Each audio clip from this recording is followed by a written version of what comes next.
नमस्कार दोस्तों, एस्ट्रोबिलीफ एस्ट्रोलॉजी में आपका स्वागत है। मैं विवेक दुबे। दोस्तों, आज बात करूंगा राहु देवता के बारे में, राहु जी के बारे में। इससे कुछ ऐसी बातें यानी कि ज्यादातर अक्सर मैं देखता हूँ कि कंफ्यूजन जो होती है राहु को समझने में, या राहु किस तरह का रिजल्ट देगा, इस बात को क्लियरिटी से समझने के लिए मैं कुछ पॉइंट्स आपको बहुत ही बेहतरीन पॉइंट बताऊंगा, बहुत ही शॉर्ट में बताऊंगा। कोशिश करूंगा, थोड़ा वीडियो हो सकता है बड़ा हो, बट फिर भी छोटे जितना हो सकेगा कि शॉर्ट टाइम में मैं कोशिश करूंगा इसको एक्सप्लेन कर सकूं। देखिए दोस्तों, राहु पे वैसे तो काफी सारे वीडियोस मैंने ऑलरेडी दिए हुए हैं, बट इस वीडियो के अंदर मैं आप लोग को समझाना चाहता हूँ कि आप अपने चार्ट में राहु कहीं पे भी बैठा हो, 12 घरों में कहीं पे भी बैठा हो, आपका राहु 12 घरों में कहीं पे भी बैठा हो, आप उसको देखकर एक हद तक एनालाइज कर पाए अच्छे से, प्रॉपर तरीके से, कि वो कैसा रिजल्ट दे सकता है आपके जीवन में। तो सबसे पहले आप कुछ समझना है तो आप एक पॉइंट समझ लीजिए। राहु केतु की बात करते हैं। राहु केतु जो थे, एक जो राशि थे स्वर भानु, उन्हीं का जब शीश जो है नारायण ने काटा था तो वो राहु केतु बन गए। अब उनका जो शीश कटा था वो सूर्य और चंद्रमा के कारण कटा था। उन्होंने ही देखा था उसे अमृत देख पीते हुए। तो सबसे बड़ा दुश्मन जो राहु है वो किसका है? सूर्य और चंद्रमा का। याद रखिए, सूर्य और चंद्रमा। जब मैं सूर्य और चंद्रमा कह रहा हूं, ये तो ग्रह हुए, ठीक है। सूर्य क्या है? सूर्य आपके अंदर जो कह सकते हैं ना कि जो सात्विकता है, जो अहंकार है, मी माई सेल्फ का, जब सेल्फ रिस्पेक्ट ऊपर की तरफ और जाने लगती है तो अहंकार बन जाती है। तो होता है कि आत्मसम्मान होना वो अच्छी बात है, बट अभिमान होना अच्छी बात नहीं है। तो जब आप अभिमान की तरफ जाते हो, जब आपका सन सात्विकता छोड़ देता है, मोरालिटी को छोड़ के बात करने लगता है। मून उसी तरह, मून जो है आपके अंदर का लस्ट है। मून कहीं ना कहीं आपके अंदर का वो चीज है जो कहते हैं कि आप कभी भी कोई चीज के लिए कंट्रोल नहीं कर पाते। आप चाहते हो कि उसका भोग जो है अभी के अभी कर लिया जाए। पा लेने की आसक्ति जिसे हम कहते हैं, पा लेने की एक बहुत ही बोलते ना कि उसके सिवा कुछ दिखाई ही नहीं दिया। भले ही हमको पता है कि हम वो गलत कर रहे हैं, बट इतना बोलते ना कि इतना खो जाते हैं उस पर्टिकुलर, इतनी आसक्ति आ जाती है हमारे अंदर उस पर्टिकुलर चीज के लिए, उस इंसान के लिए, कि हम भूल ही जाते हैं कि हम क्यों, क्या, किस लिए कर रहे हैं, ये सही है, गलत है। ये सारे नॉर्म्स हम अपने डिक्शनरी से हटा के और उस काम की तरफ हम बोलते अग्रसर रहते हैं, भले ही वो गलत है। तो ये क्या, ये मून का एक बिहेवियर है। तो जैसे मैंने कहा कि आप अपने जीवन में राहु केतु को खुद ही निमंत्रण दोगे। कैसे? जब आपका सूर्य और चंद्रमा खराब होगा या आप खराब करोगे तो राहु केतु से खराब रिजल्ट मिलेंगे। क्या होता है? राहु केतु अगर आपके चार्ट में खराब है, ठीक है, राहु केतु खराब है, यानी कहने का मतलब है जैसे कि चंद्रमा अगर यहां बैठा है, ठीक है, यहाँ पे चंद्रमा बैठा है, यहाँ पे बैठा है, यहाँ पे बैठा है, यहाँ पे बैठा है, तो इन सब जगहों पे चंद्रमा ये अच्छा रिजल्ट नहीं देने वाला है। ये सब जो 6वां, 8वां, 10वां, 12वां घर, ये चंद्रमा के लिए अच्छे नहीं। यहाँ पे चंद्रमा बैठा हुआ है। उसी तरीके से आपको बता दूं, मान लीजिए आपका सूर्य 12वें में बैठा हुआ है, 7वें में बैठा हुआ है, 4थे में बैठा हुआ है, 8वें में बैठा हुआ है, इवन मैं कहूंगा 6वें में बैठा हुआ है। तो ये दिखाता है कि सूर्य बहुत अच्छा नहीं है, आपका सूर्य कमजोर है। याद रखिए, सूर्य और चंद्रमा आपके चार्ट में कमजोर होते हैं। ये प्लेसमेंट के वाइज बता दिया। अब दूसरा कैसे कमजोर हो सकते हैं, दूसरा कैसे खराब हो सकता है? अभी देखिए, सूर्य, मान लीजिए आपका सूर्य यहाँ पे है, ये बहुत अच्छी प्रोमिनेंट जगह होती है। 10th हाउस में सूर्य का होना बहुत अच्छा होता है। अब मान लीजिए यहाँ पे लेट्स एज्यूम कि कर्क लग्न है और यहाँ पे मेष राशि पड़ रही है, तो ये उच्च का सूर्य हो गया, ठीक है। अब इसी समय फॉर एग्जाम्पल इसी वक्त आप ऐसा समझ लो कि राहु यहां बैठा है, शनि यहां पे बैठा है। अब शनि की तीसरी दृष्टि पड़ रही है और राहु की पांचवी दृष्टि सूर्य पे पड़ रही है। यहाँ पे सूर्य एक्सॉल्टेड है और सूर्य एफ्लिक्टेड हो गया, इसे बोलते हैं एफ्लिक्शन में जाना। किसी प्लैनेट का एफ्लिक्शन में, या तो वो अपने पोजीशन वाइज, जो इसके पहले मैंने बताया, पोजीशन की वजह से खराब होता है, या तो एफ्लिक्शन के वजह से खराब होता है, ये दृष्टि द्वारा खराब हो गया, या तो ऐसा भी हो सकता है कि शनि के साथ ही सूर्य बैठ गया। अब सूर्य की प्लेसमेंट तो अच्छी, पर साथ में शनि होने की वजह से सूर्य जो है एफ्लिक्टेड हो गया, एफ्लिक्शन में आ गया। तो ये याद रखिएगा कि जब भी आपकी कुंडली में सूर्य और चंद्रमा एफ्लिक्टेड होंगे, एफ्लिक्टेड किससे हो सकते हैं? सूर्य चंद्रमा राहु से, केतु से, शनि से एफ्लिक्टेड हो जाते हैं हमेशा। राहु केतु और शनि से चंद्रमा और सूर्य जो है वो एफ्लिक्टेड हो जाते हैं, याद रखिए। उनकी दृष्टि पड़ने से, उनका साथ होने से, और पोजीशन वाइज मैंने बता दिया कि कहां पे सूर्य और चंद्रमा कहां पे कमजोर होते हैं, ये मैंने आपको बता दिया। ठीक है, जब भी आपकी कुंडली में सूर्य और चंद्रमा कमजोर होंगे तो ये पहला हो जाता है कि अब राहु जो है वो बलवान, यानी कि उसकी जो नकारात्मक शक्ति है, नेगेटिव एनर्जी जो है वो थोड़ी सी हावी हो जाएगी आपके लाइफ में, आपके चार्ट में। क्यों? क्योंकि सूर्य क्या है? आपकी आत्मबल है, आपका विल पावर है, आपका डिसीजन पावर है, आपकी प्रतिज्ञा करने की जो क्षमता है, यानी कि कहते हैं ना कमिटमेंट दिया तो शब्दों का वैल्यू जिसे कहते हैं सूर्य वो है। मून क्या है? आपके अंदर क्या कह सकते हैं ना कि जो कहते हैं ना कि मेरा मूड हो गया, मेरा मन हो गया, मून इज योर माइंड, आपका मन है वो। तो जो हमारा मन कहता है ना कि मन के मते न चालिए, मन के हिसाब से चलोगे तो बर्बाद हो जाओगे, ऐसा कहते हैं ना हम लोग। तो मून यानी कि आपका अपने पे संयम नहीं है, कंट्रोल नहीं है, आपका मून स्टेबल नहीं है, मून खराब है। मतलब कहते हैं ना कि हमेशा मजे के चक्कर में हो आप, हमेशा आप एंजॉय करने के ही मूड में रहते हो, हमेशा आप लाइफ में कंफर्ट जोन से हिलना ही नहीं चाहते हो, आप हमेशा कंफर्ट जोन में रह के ये बोलते हैं ना कि लुत्फ उठाना चाहते हो जीवन का। तो ये क्या है? ये मून को आप खराब कर रहे हो, आपका जो मून है ना ये एफ्लिक्टेड मून हो गया आपका। तो ऐसा ही ये सब चीज है, जब ये सब चीज होता है तो ऐसे करके हम खुद ही निमंत्रण देते हैं राहु केतु को खराब, राहु केतु को बोलते हैं ना कि राहु केतु को अपनी लाइफ में बुलाते हैं। दूसरा चीज, जब भी राहु को देखो आप, राहु कहीं पे भी बैठा हो, लेट्स एज्यूम राहु की अच्छी पोजीशन, राहु की अच्छी पोजीशन ज्यादातर हम यहाँ पे देखते हैं। राहु को 3rd हाउस में अच्छा कहा गया है, 6th हाउस में अच्छा कहा गया है, 10th में अच्छा कहा गया है, 11th में भी अच्छा कहा गया है।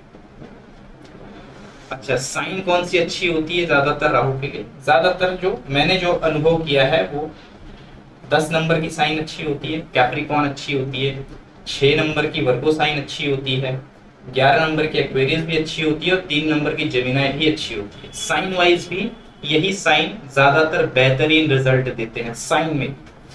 ठीक है, तो अब राहु अगर यहाँ बैठा है, अब मान लीजिए सैटर्न यहाँ पे बैठा है आपका, राहु के ऊपर अगर शनि की एस्पेक्ट पड़ती है तो भी राहु के रिजल्ट खराब होते हैं। यानी कि जो राहु आपको बहुत कुछ दे सकता था 10th हाउस में, अब उसकी काबिलियत थोड़ी सी कम हो गई। उसके अंदर बोलते ना कि शनि जब किसी चीज को देख लेता है तो वहां डिले आ जाता है, वहां पे आपको कहते ना कि ज्यादा मेहनत करनी पड़ेगी, ज्यादा श्रम करना पड़ेगा। तो शनि अगर राहु को देख रहा है, ये भी एक एप्लीकेशन है, राहु का रिजल्ट थोड़ा खराब होता है इससे भी। दूसरा, मान लीजिए आपका राहु 7th में बैठा है, अब 7वें घर का कारक कौन है? बृहस्पति होता है। तो बृहस्पति और साइन का लॉर्ड, जैसे कि एग्जांपल लेते हैं, एक चलिए लगन कुंडली बना के समझा देता हूँ। लेट्स टेक की चलिए ये जेमिनी लगन सपोज हम बनाते हैं, 4 5 6 7 8 9 10। ठीक है, अब देखिए मान लीजिए यहाँ पे बृहस्पति देवता है, अगर आपका राहु सपोज यहाँ बैठा हुआ है, ठीक है, क्या अब राहु अच्छा है बुरा कैसे समझ में आएगा? एक तो यहाँ के कारक बाय डिफॉल्ट बृहस्पति देवता है और उनकी साइन भी आ गई है। अब मान लीजिए यही बृहस्पति यहाँ बैठ जाए 8th हाउस में या 12th हाउस में, तो काफी हद तक राहु के रिजल्ट भी खराब आए। क्यों?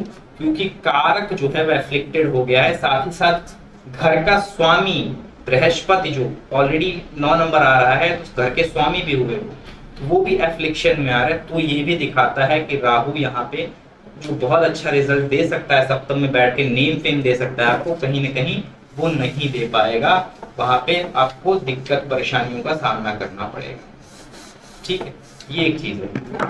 ये पॉइंट्स बता रहा हूँ। देखिए, एक सूर्य चंद्रमा पहले देखना है, फिर ये जो मैंने चीजें समझाई, शनि का एस्पेक्ट है कि नहीं वो देखना है, और उसके बाद मैंने समझाया कि जिस सीधी जगह पे बैठता है, मान लो राहु यहाँ बैठता है, यहाँ का कारक कौन होता है? यहाँ का कारक चंद्रमा होता है।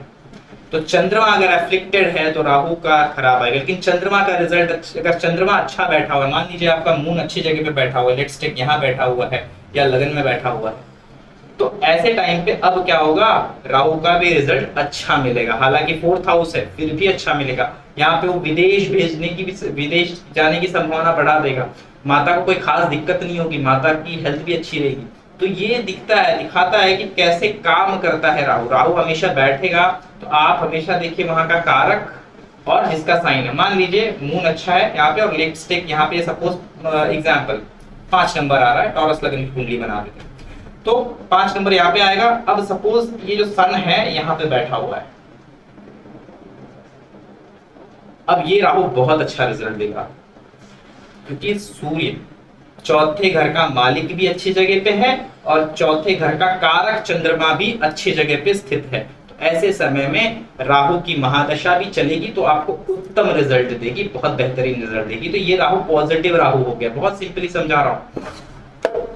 और अब बात कर लेते हैं राशियों की। अब देखिए, सबसे बेहतरीन राशियां कौन सी होती, मैंने आपको भी थोड़ी देर पहले बताया।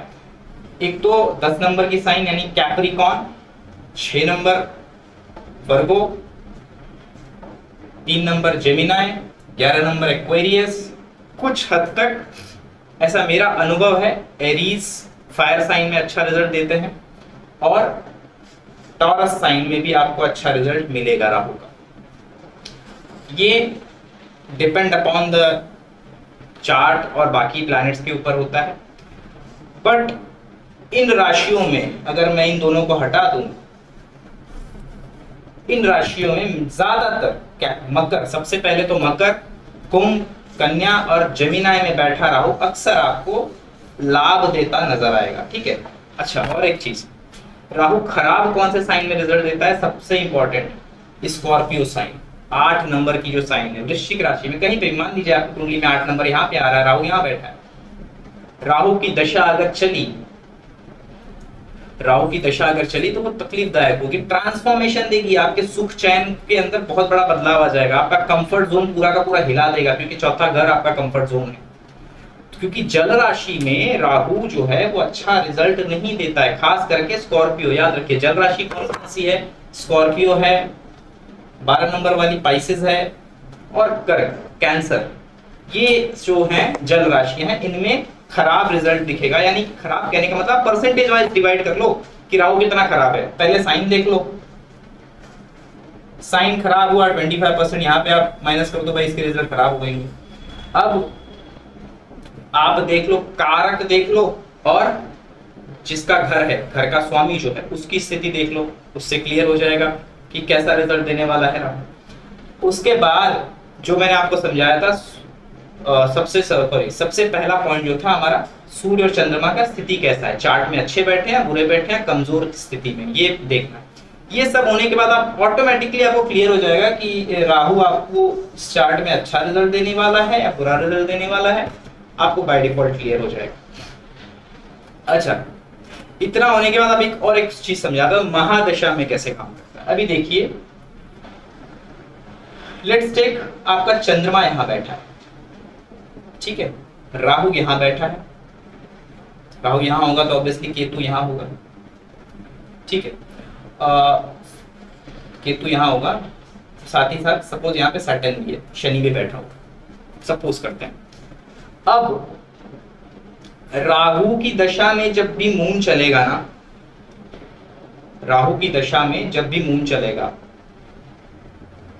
और शनि आएगा, यानी कि जैसे मान लीजिए राहु की महादशा चल रही है अंतरदशा में जो है चंद्रमा है और प्रति अंतर में शनि है, ये टाइम पीरियड जो होगा इसको बहुत मानसिक पीड़ा मिलेगी। या तो इसके माता से रिलेटेड कोई दिक्कत आएगी, या कंफर्ट जोन यानी कि सुख शांति इस इंसान की भंग होगी उस वक्त मेजर लेवल। क्यों? क्योंकि ये तीनों प्लैनेट बोलते हैं इसको सॉकेट बोल सकते हो आप, एक तरह से ये चल जाएगी। तो एक तरह से क्योंकि राहु की दृष्टि भी है चंद्रमा के ऊपर, शनि की भी दृष्टि है चंद्रमा के ऊपर, और चंद्रमा एफ्लिक्टेड हो गया है यहाँ पे। अब ऐसे चंद्रमा की भी अंतरदशा या फिर मान लीजिए मून की ही महादशा अगर चल जाए, मून की महादशा में राहु शनि आ जाए तो भी दिक्कत आएगी इंसान को। तो ये याद रखिएगा कैसे काम करता है ये। और राहु से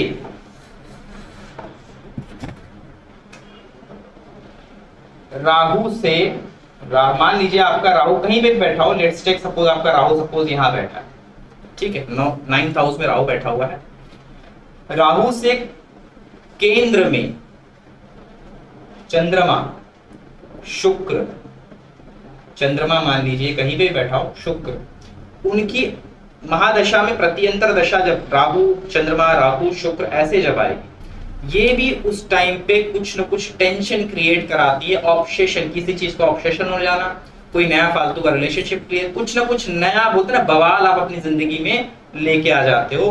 राहु शुक्र राहु चंद्रमा की महादशा अंतरदशा जब चलती है, राहु चंद्र राहु शुक्र या राहु शुक्र राहु चंद्र ऐसे कुछ, या फिर शुक्र राहु चंद्र राहु, ऐसी दशाओं में ये होता है। और एक इंपॉर्टेंट चीज, जहां आपका सपोज आपका चंद्रमा अपने कारक, जब कोई भी प्लैनेट अपने कारक भाव में बैठा होता है, जैसे कि चंद्रमा मान लीजिए चंद्रमा का आपका चंद्रमा चौथे घर में बैठा हो, यहाँ पे कोई भी साइन हो, फॉर एग्जांपल लेट्स टेक यहाँ पे मेष 1 नंबर आ रहा है, ठीक है, तो अब यहाँ पे 1 नंबर आएगा, कहने का मतलब से 10 11 12 आपको समझाने के लिए मैं बता रहा हूँ। मकर लगन की कुंडली है, 1 नंबर यहाँ पे आता है, चंद्रमा आपका यहाँ बैठा हुआ है, ठीक है। अब अगर राहु का ट्रांजिट इसके ऊपर से हुआ, गोचर में, गोचर की बात कर रहा हूं, ट्रांजिट में राहु अगर इसके ऊपर से गया, तब इंसान को 4th हाउस और चंद्रमा से रिलेटेड, 4th हाउस से रिलेटेड क्या क्या चीजें, घर भूमि गाड़ी वाहन, ये सब चीजें आपका सुख चैन कंफर्ट जोन 4th हाउस होता है। चंद्रमा इमोशन, डिप्रेशन, एंजाइटी, मॉम से रिलेटेड इश्यूज, मॉम की हेल्थ इश्यूज, ये सब इश्यूज आएंगे अगर राहु ट्रांजिट करेगा, क्योंकि इस वक्त चंद्रमा कारक भाव में आपकी कुंडली में बैठा और इसके ऊपर से अगर राहु का गोचर हो जाए तो ये बहुत पीड़ादायक होता है, ये भी याद रखिएगा।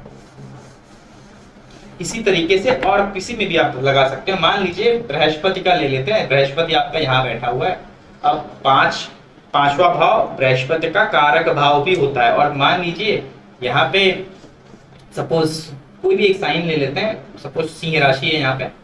अब जब भी राहु यहाँ से गुजरेगा, इस इंसान की एजुकेशन, इस इंसान से अपने गुरु के साथ, या फिर इसका कोई ऐसा बोलते कोई गलत एडवाइस देने वाला, या किसी की गलत एडवाइस में आके इसका नुकसान होगा, या इसकी एजुकेशन खराब होगी। या तो फिर अगर जुपिटर के, क्योंकि 2 राशि यूज होते हैं, 2 राशियों का स्वामी होता है जुपिटर, तो और दूसरी राशि जो है इसकी पाइसेस, और कहाँ का लॉर्डशिप है वो आप जब देख लेंगे तो आपको क्लियर हो जाएगा कहाँ पे हानि दे सकता है, वहां पे जब राहु का गोचर होगा। 5th हाउस से रिलेटेड प्रॉब्लम दे सकता है। कैंसरस इश्यूज भी होता है जब जुपिटर और राहु साथ में हो चार्ट में, और जब भी राहु जुपिटर एक दूसरे को देखते हैं तो ये कैंसरस, ट्यूबरक्लोसिस जैसे इश्यूज दिलाते हैं। मैंने इसके ऊपर एक इंस्टाग्राम में पोस्ट भी डाली, आप जाके देख सकते हैं। उसका रीजन मैंने ये दिया है, देखिए Jupiter is the growth living thing, Jupiter Brihaspati जीव कारक माने गए हैं, तो जीव के अंदर की एक प्रवृत्ति होती है धीरे धीरे ग्रोथ होना। जैसे कि आपके शरीर का लिवर, आपको पता होगा कि आपके लिवर का अगर 70% हिस्सा मैं काट के अलग कर दूं, सिर्फ 30% ही छोड़ू आपके अंदर, तो ऑटोमेटिक वो 100% ग्रो कर जाएगा within a month, within span of some month.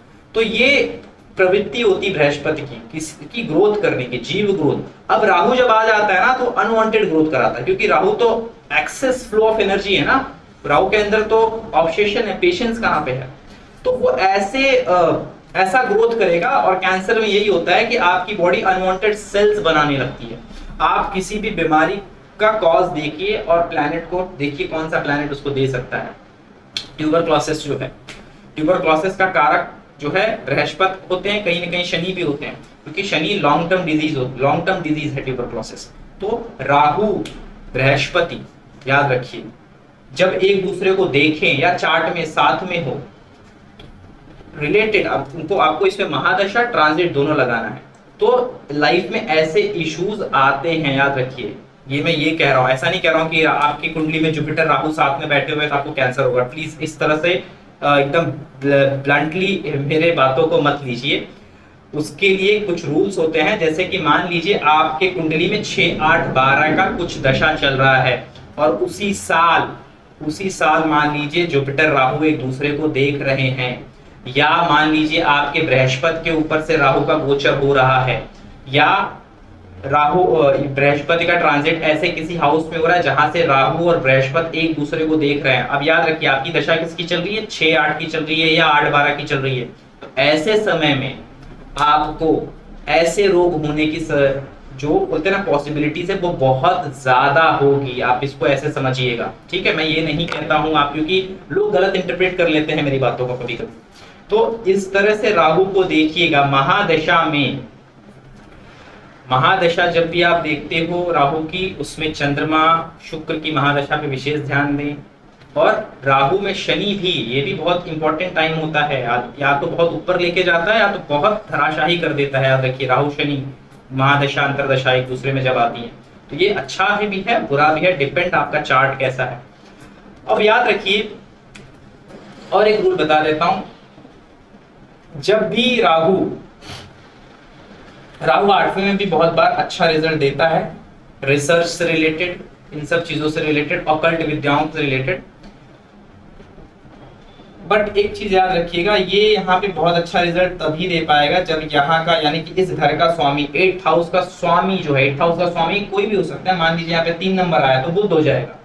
तो बुध एटलीस्ट यहाँ बैठा होना चाहिए आपका, बुरे घर में ना हो, 6, 12 में ना हो, 11वें में बैठा हो, तभी अच्छा रिजल्ट देगा। और साथ ही साथ शनि का अच्छा होना भी जरूरी है, क्योंकि शनि इज द मेन कारक, इंपॉर्टेंट कारक है वो अष्टम भाव के, 8th हाउस के।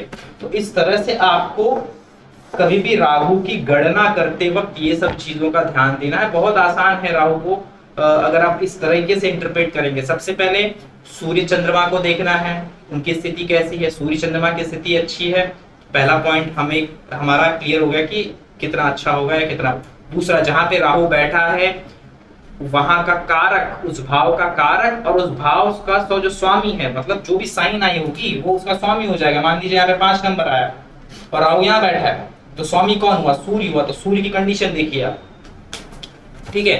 तो स्वामी को देखना है और यहाँ का कारक कौन है, कारक शनि होता है, तो शनि को देखना है। तो अगर वो दोनों की सिचुएशन अच्छी है तो बाय डिफॉल्ट राहु आपको अच्छा रिजल्ट देगा, उसकी दशा में, अंतरदशा में बहुत ऊपर लेके जाएगा।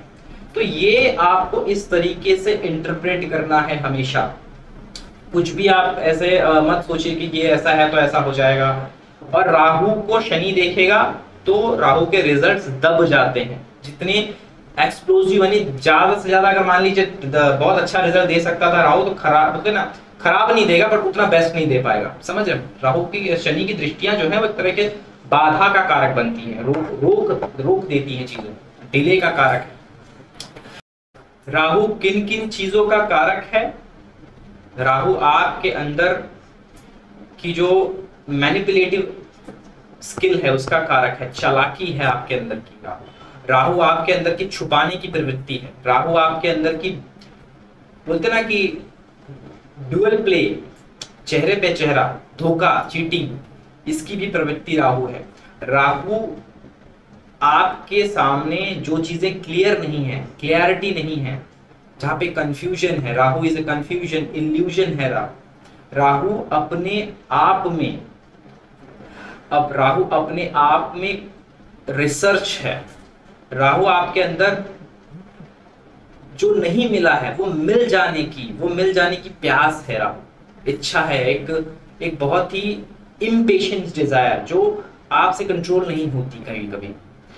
राहु आपके अंदर का ऑब्सेशन बिहेवियर है, जब आप रिलेशन में ऑब्सेसिव हो जाते हो, किसी चीज किसी इंसान को लेकर ऑब्सेस्ड हो जाते हो, राहु उसका भी कारक है। तो राहु को जब भी आप देखते हैं तो राहु, देखिए राहु कंफ्यूजन है, अगर 10th हाउस में बैठता है बहुत बार आप समझ नहीं पाओगे कौन सा करियर चूज करूं, क्या करूं क्या ना करूं। तो राहु 10th हाउस का राहु ऐसा कंफ्यूजन देता है। राहु लगन में बैठा हो तो इंसान अपने आप को ही ढूंढता रहता है, अपने अंदर की कई पर्सनालिटीज को वो खोजता रहता है और कोई भी चीज वो स्ट्रेट फॉरवर्ड बात नहीं कर रही। राहु फर्स्ट हाउस का राहु है, वो बड़ा घुमा के अपनी बातों को रखेगा, बहुत दूर का सोचते हैं ये लोग, मतलब इनकी प्लानिंग 2 महीना इनके सालों की प्लानिंग होती है। अगर आपसे बात कर रहे होंगे तो ये कल परसों के हिसाब से नहीं बात करेंगे, ये बात करेंगे महीनों के हिसाब से कि इसके आगे इससे कुछ क्या क्या फायदा हो सकता है। तो अगर आपको ऐसा चाहिए कि आप किसी डील के लिए जा रहे हो, आप चाहते हो कि कोई बेस्ट डील दिला सके, तो मकर राशि का राहु अगर हो, अगर लगन की बात करो, मकर लगन में किसी का राहु बैठा हो, तो ऐसे इंसान को आप लेके जाइए किसी डील के लिए, वो आपके लिए बेस्ट डील लेके आएगा। अगर आपका कोई ऐसा दोस्त है जिसका राहु मकर में बैठा हो और लगन में हो, तो ऐसा इंसान ना बहुत ही बढ़िया, बहुत ही चालाक इंसान होता है। अपनी अपॉर्चुनिटीज कैसे सामने वाले से अपना बेनिफिट निकालना है ना, ये उसको बहुत अच्छे से पता होता है। तो राहु जो है बहुत चीजें, आपको बहुत कुछ अच्छा दे सकता है लाइफ में और बहुत कुछ खराब भी कर सकता है अगर उसकी पोजीशन खराब हो जाती है। तो राहु को बहुत हल्के में भी नहीं ले सकते और राहु को बहुत ऐसे डर के मारे भी नहीं कर कि ये राहु खराब ही करता है। राहु बहुत कुछ अच्छा भी करता है आपकी लाइफ में। तो दोस्तों ये ओवरऑल मेरा इंटरप्रिटेशन था राहु को लेके, राहु को समझना कैसे है चार्ट में। आप अगर वीडियो अच्छा लगा हो तो वीडियो को लाइक कीजिएगा और चैनल को सब्सक्राइब कीजिएगा। मिलता हूँ नेक्स्ट वीडियो के साथ, तब तक के लिए नमस्कार।